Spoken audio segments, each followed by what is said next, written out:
Ever wondered what happens here behind the scenes at Plainly Difficult? Well, you can find out on my Instagram, which is plainly.john, or my second YouTube channel, which is Made by John.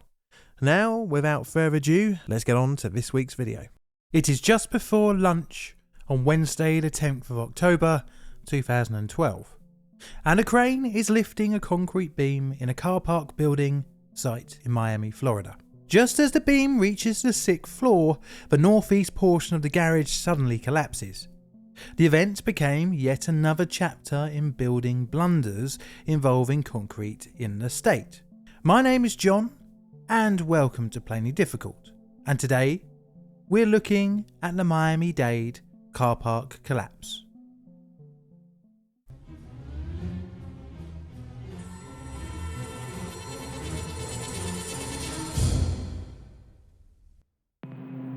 Background.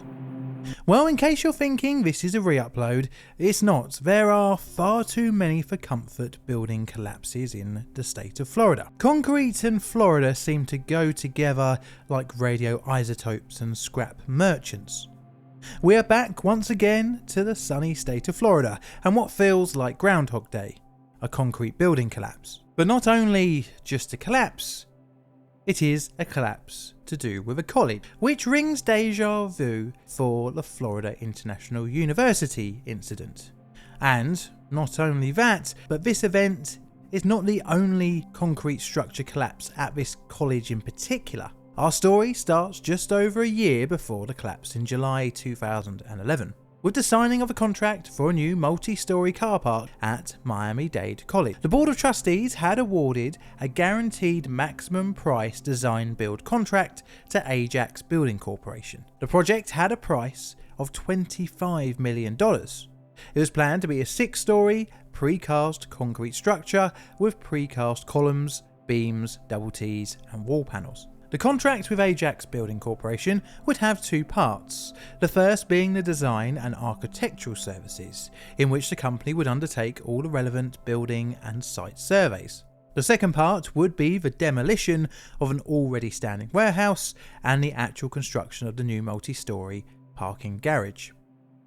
For the second part of the project, Ajax contracted MAR Contracting Incorporated of Miami, Florida to design, fabricate and install all the concrete sections. Nothing unusual, but MAR then went on to contract out the work to a couple of other companies.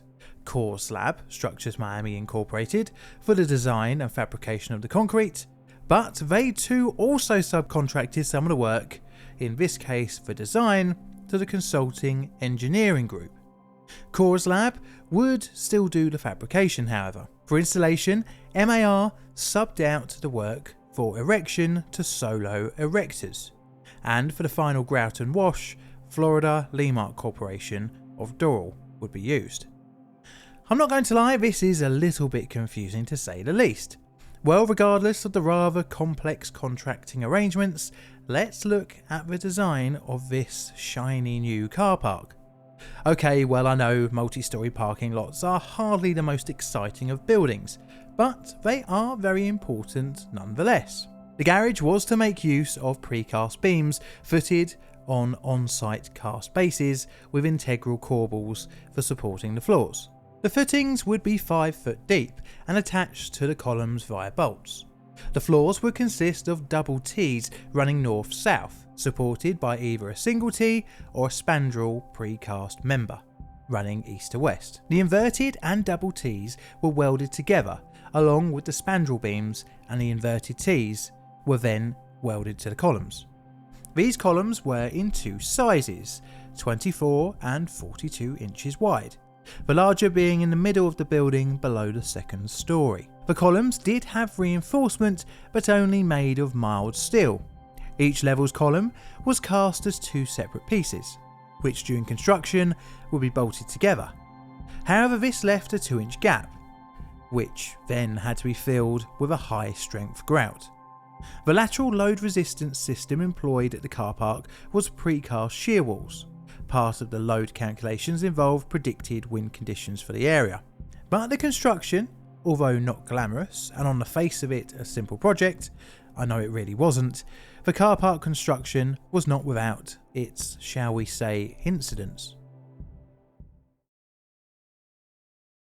On the 8th of October 2012, as one of the shear panels was being lifted by one of the on-site cranes, the boom arm struck the top of column B2.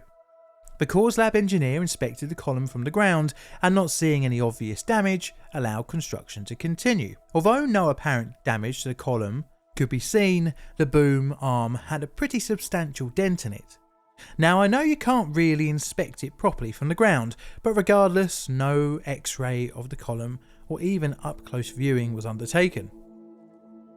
Well, it was to no one's surprise that when the next day, on the 9th of October, that this column was now 3/4 of an inch out of plumb. In layman's terms, it was now cockeyed. But what to do? Well, use a few shims and wedges to coax it back in line again. And this is what would happen on the morning of the 10th of October, when some double and inverted T's were installed. But again, this column was not properly inspected. By now though, disaster was just a few hours away. The disaster. It is the 10th of October 2012 and work is underway on the 6th level of the Miami-Dade car park. At roughly 25 past 11 in the morning, the on-site crane was preparing to lift a precast spandrel up to the 6th floor. It reached the top, but just before it could be lowered to its final resting place, at 11:30 am, the structure of the car park suddenly and dramatically collapsed. Columns from A2 to C5 had collapsed. All the double T's between the 6th floor and the 2nd floor pancaked on top of one another. An entire quarter of the total building had collapsed, weighing in at roughly 3,000 tonnes, and sadly anyone inside was pulverised. 2 employees of Solar Erectors Incorporated, 1 employee of E&E Concrete Pumping Services Incorporated, and 1 employee of Stryker Electric Incorporated were inside. 1 would be rescued, only to succumb to their injuries in hospital a day later. After several days of combing the wreckage site, the focus shifted from rescue to recovery to eventually investigation.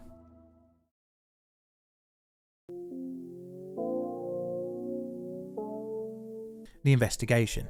Investigators would start dissecting the disaster site just 1 day after the collapse. These were 2 structural engineers from OSHA's Directorate of Construction. They would be looking at potential causes on the site for 2 weeks. In addition to this, another engineer attended to interview all the major stakeholders in the project. The investigation would delve into every aspect of the project, including construction documents, specifications, shop drawings, and contractual papers, as well as photos and videos, all of which were taken at the incident site and at the storage yard where the fallen major structural members were stored for examination. When they started looking at the supporting columns, they found some worrying signs of poor workmanship. Several splices where the 2 precast sections of each column were connected together were lacking sufficient grout. Some of the columns even had no grout at their base. Most notable was column B3 and A3. Worryingly, this should have been picked up on the daily inspections. Even more worryingly, inspections of the higher sections of the structure were done from the ground, sometimes as far as 40 feet away, which clearly is not good enough. 18 columns were missing any kind of reported grout inspection, and when questioned, the main inspector was unaware of the need to check, which is rather concerning. So, it was quickly found out that the lack of grouting on the splices and the column bases was likely the cause of the collapse. OSHA found in their report that some sections were not supported on the day of the collapse, and when combined with the lack of grouted joints on at least 2 columns, this severely reduced the structure's reliability. They said in their report, as loads on the column gradually increased on the day of the collapse, the bearing of the column over the shim plates exceeded its capacity, resulting in failure. This triggered a cascade of collapse of columns, inverted T-beams and double T's on all 5 floors, weighing approximately 3,300 tonnes over an area of approximately 16,000 square feet. OSHA fined 5 of the companies working on site $38,000 each for their incompetence, and a further $32,000 was charged to 4 of the companies. An undisclosed amount was paid as a settlement to the families of the 4 workers who became victims. But this wasn't the last disaster linked to this car park. On the 15th of April 2016, a beam fell off a construction crane, causing a concrete plate to come crashing down on the 3rd floor of the structure, injuring 3 workers. So it's now time for my rating. It's got to be negligent purely on the fact that the correct inspections were never undertaken. However, the car park project as a whole has to be considered a dumpster fire. And on my legacy scale, I'm going to give it a number 4. This is a Plain Difficult production. All videos on the channel are Creative Commons Attribution Share Alike licensed. Plain Difficult videos are produced by me, John, in a currently wet and windy corner of southern London, UK. I have Patreon and YouTube members, so thank you very much for your financial support, as well as the rest of you for tuning in every week. I've got Twitter and Instagram, and also a second channel, which is where you can listen to this outro song in full. And all that's left to say is thank you for watching, and Mr. Music Man, play us out please.